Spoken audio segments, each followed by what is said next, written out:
देखो मैं तुम्हारे आगे हाथ जोड़ती हूँ, प्लीज तुम चले जाओ यहाँ से। मैंने कुछ ज्यादा तो नहीं मांगा, महज 30 लाख। ये वही रकम। सीरियल खुमार एपिसोड 20 में आप लोग देखेंगे कहकशा आंटी हरीम को एक चेक दे देती है और कहती है कि तुम्हारी शादी पर तो मैंने तुम्हें कोई तोहफा नहीं दिया, अलबत्ता मैं अपने दिल से तुम्हें यह चेक दे रही हूँ। यहाँ पर हरीम उससे चेक लेते हुए हिचकिचा जाती है और उसे इनकार भी कर लेती है, लेकिन कहकशा के कहने पर हरीम वो चेक रख लेती है। दरअसल इसमें कहकशा आंटी का एक चाल है, क्योंकि उसे पता है कि नासिर ने हरीम से पैसों की डिमांड की है और हरीम के पास पैसे नहीं है, इसलिए वो चेक उसको दे देती है ताकि वो नासिर को देकर फिर उससे एक और वीडियो भी बना ले। चाहिए रख लो।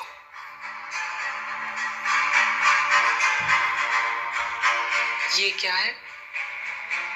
अब तुम मुझसे सवाल जवाब भी करोगी? नहीं नहीं, बिल्कुल भी नहीं मम्मी, लेकिन बताए तो सही है किस लिए?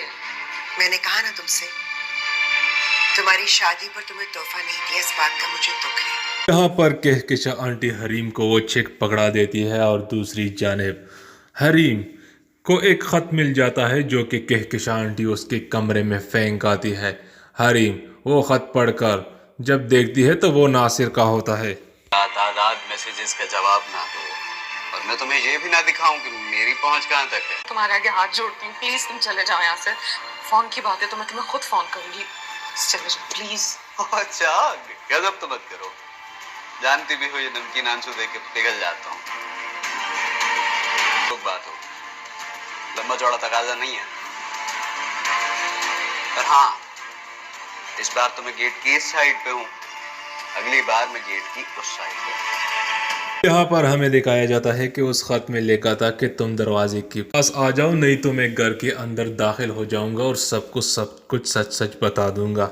यहाँ पर हरीम जल्दी जल्दी दरवाजे के ऊपर जाती है और देखती है कि दरवाजे के बाहर नासिर खड़ा हुआ होता है और उसको धमकी भी दे देता है कि अभी तो मैं दरवाजे की उस तरफ खड़ा हूँ, कल को इस तरफ भी खड़ा हो सकता हूँ और तुम मेरा फ़ोन क्यों अटेंड नहीं कर रही हो। तो हरीम उसे कहती है कि मैं तुम्हें ख़ुद फ़ोन करूँगी और फिर हरीम उसको फ़ोन भी कर लेती है और यहाँ पर नासिर उसके सामने एक बहुत बड़ी डिमांड रख लेता है और उससे पैसे मांग लेता है। मैंने कुछ ज्यादा तो नहीं मांगा, महज 30 लाख। ये वही रकम है जिसकी वजह से तुम्हारी और मेरी शादी मंसूख हुई और अब उसी रकम की वजह से तुम अपनी और फाइज की शादी भी खत्म करना चाहती हो। यहाँ पर हमें दिखाया जाता है कि हरीम को नासिर एक बहुत बड़ा डिमांड कर लेता है पैसों का, लेकिन हरीम के पास 30 लाख का चेक होता है जो कि कहकशा आंटी ने बहुत ही चालाकी के साथ उसको दे दिया था और अब हरीम वो चेक नासिर को देगी ताकि नासिर किसी तरह से चुप हो जाए, लेकिन नासिर चुपने वाला नहीं है क्योंकि उसने तो कहकशा आंटी के साथ हाथ मिला लिया है और वो हरीम का घर बर्बाद करना चाहता है। हरीम ये सब फाइज को इसलिए नहीं बताना चाह रही क्योंकि उसको इस बात का पता है कि फाइज के ऊपर ऑफिस का काम भी है और वो अपनी स्टडीज़ को भी देख रहा है, इसलिए उसको मज़ीद परेशान नहीं करना चाहती। लेकिन ये सरासर गलत कर रही है हरीम, क्योंकि अगर फाइज को सब कुछ बता दे तो शायद ही हरीम का घर बच जाए, लेकिन हरीम का घर बचने के लिए हरीम को खुद ही कुछ कदम उठाना होगा। जुर्म छुपाना भी नहीं आता और चली हो मेरा मुकाबला करने। यहाँ पर कहकशा आंटी कहती है कि तुम्हें तो जुर्म छुपाना भी नहीं आता और चली हो मेरा मुकाबला करने के लिए, लेकिन यहाँ पर कहकशा आंटी को एक एक बात याद है, लेकिन शायद हरीम सब कुछ भुला बैठी है। डैडी मिट्टी को सोना बनाने का हुनर जानते हैं, एक मामूली से कॉन्ट्रैक्टर थे वो। बिजनेस चलाने का कोई मेयार होता है, कोई असूल होते हैं।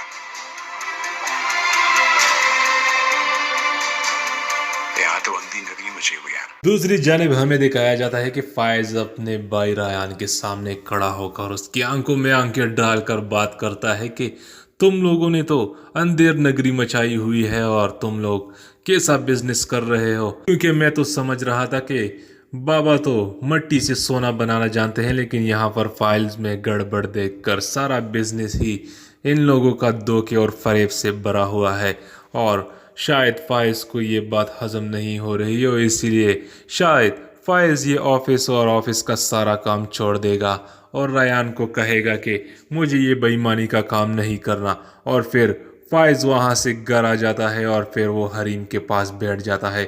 حریم چائے لے کر فائز کے پاس آ جاتی ہے اور فائز اسے کہتا ہے کہ اگر تکلیف غیروں سے ہوتی ہے تو اس کا درد اتنا زیادہ نہیں ہوتا، لیکن اگر تکلیف اپنے دے تو اس کی شدت بہت زیادہ ہوتی ہے۔